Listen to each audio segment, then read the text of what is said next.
ওয়া রাহমাতুল্লাহি ওয়া বারাকাতুহু। মিতালি খানপাড়া নুরানি মক্তবের তরফ থেকে সকল দর্শক মণ্ডলকে আন্তরিক শুভেচ্ছা, অভিনন্দন ও ছোট ছোট ভাই বোনদের স্নেহ ভালোবাসা জানিয়ে আমরা আমাদের মোকালামাটি শুরু করছি।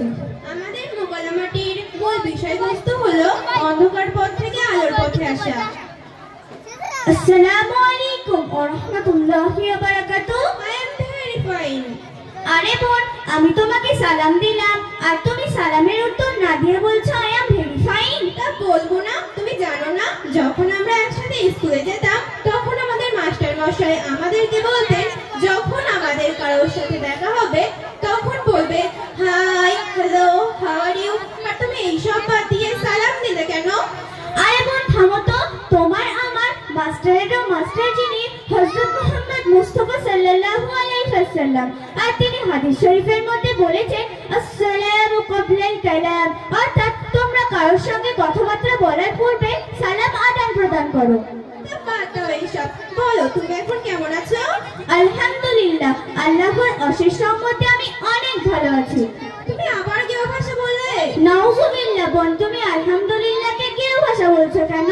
বলবো না? তুমি জানো না, যখন আমাদেরকে কেউ জিজ্ঞাসা করে হাউ আর ইউ বা কেমন আছো, তখন আমাদের বলতে হয় আই এম ভেরি ফাইন। আর তুমি এইসব বাদ দিয়ে আলহামদুলিল্লাহ বললে কেন? আরে বোন, যখন আমাদের কেউ কোনো কিছু জিজ্ঞাসা করে সেটা যদি ভালো দিক হয় তাহলে কোরআন সুন্নাহর আলোকে আলহামদুলিল্লাহ, মাশাআল্লাহ এবং জাযাকাল্লাহ বলতে হয়, আর সেটা যদি কোনো খারাপ দিক হয় তাহলে নাউজুবিল্লাহ বলতে হয়। তা যাই হোক, তুমি এইরকম ইসলাম বিরোধী নির্লজ্জ বেয়াদবের মতো পোশাক পরে কোথায় যাচ্ছ শুনি?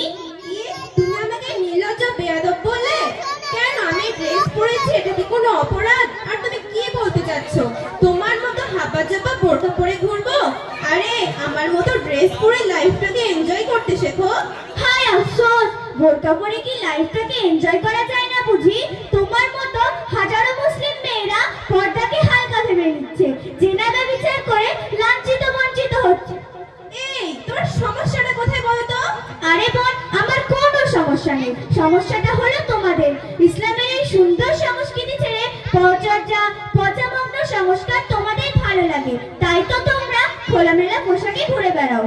এই সে কখন থেকে শুনে যাচ্ছি পর্দা পর্দা করে যাচ্ছ, তা পর্দার মানেটা কি বলো তো?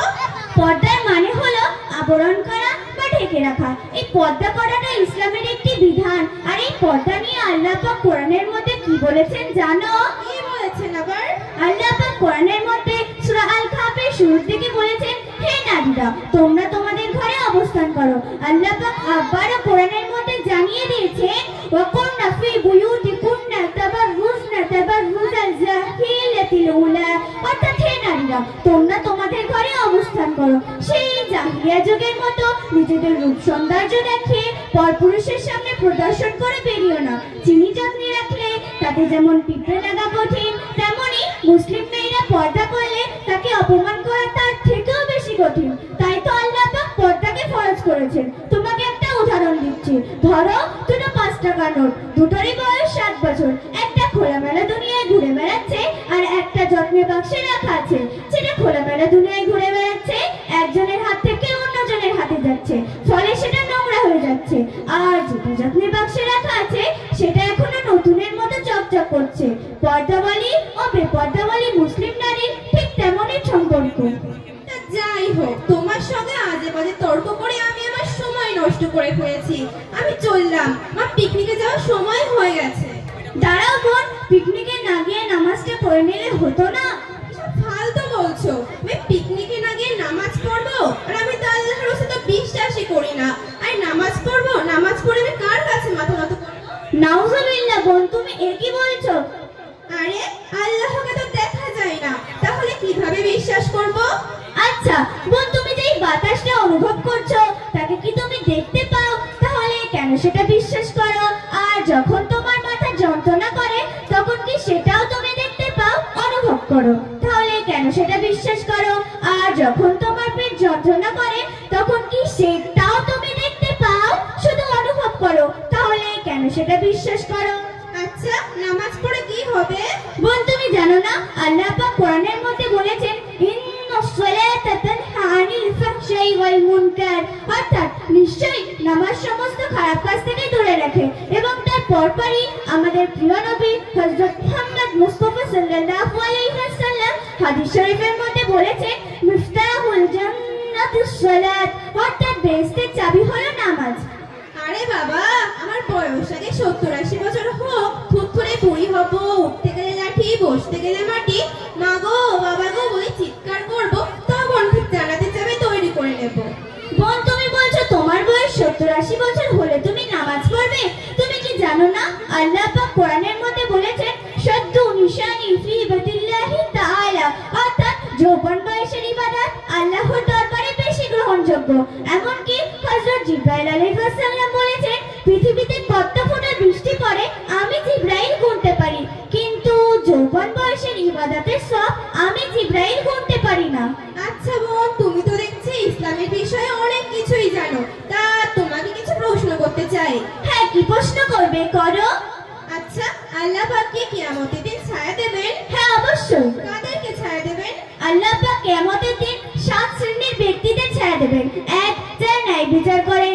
2, যে যুবক বা যুবতী তার যৌবনকালটা আল্লাহর ইবাদত করতে করতে কাটিয়ে দিয়েছেন। 3, যে ব্যক্তির হৃদয়টা মসজিদে ঝুলন্ত থাকে, অর্থাৎ তার সবসময় মসজিদে যেতে মন চায়। 4, যে ব্যক্তি আল্লাহর জন্য পরস্পরকে ভালোবাসে। 5, যে ব্যক্তি প্রেম ভালোবাসার জন্য অহংকার করে কিন্তু সে প্রত্যাখ্যান করে আল্লাহকে ভয় করে। 6, যে ব্যক্তি গোপনে দান করে। 7, যে ব্যক্তি গোপনে বাণীর জানে আল্লাহর জন্য জিকির করে।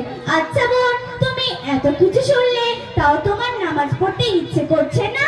কে বলেছে ইচ্ছা করছে না? আমি না হয় নামাজ পড়ি না, কিন্তু নামাজের বিষয়ে সব জানি। ও আচ্ছা বোন, তুমি বলো তো নামাজ কত ওয়াক্ত?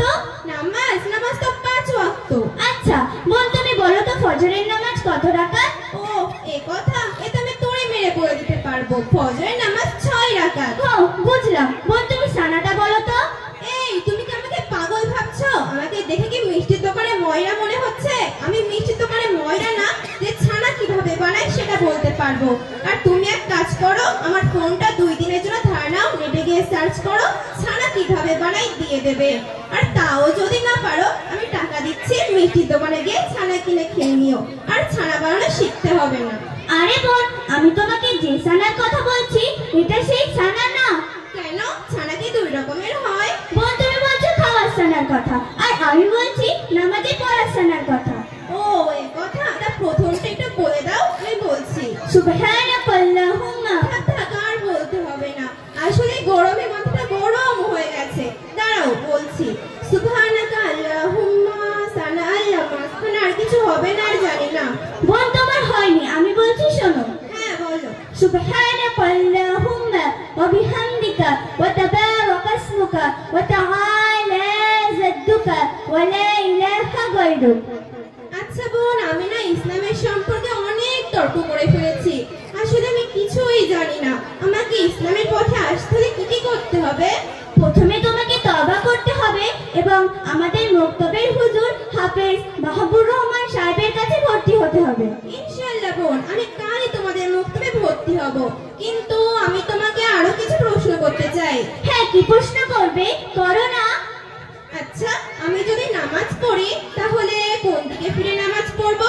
বোন, তুমি জানো না আল্লাহ পাক কোরআনের মধ্যে বলেছেন, ফাওয়াল্লি ওয়াজহাকা শাতওয়াল মসজিদিল হারাম, অর্থাৎ তোমরা মসজিদে হারাম তথা খানায় কাবার দিকে ফিরে নামাজ আদায় করো।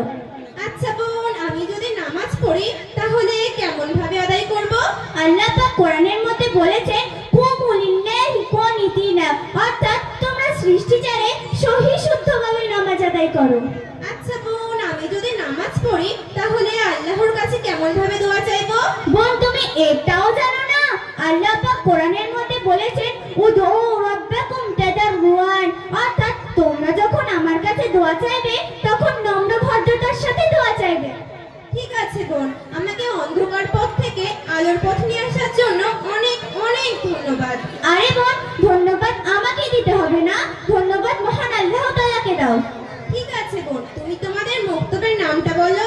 আমাদের মক্তবের নাম বিথারি খানপাড়া নুরানি মক্তব।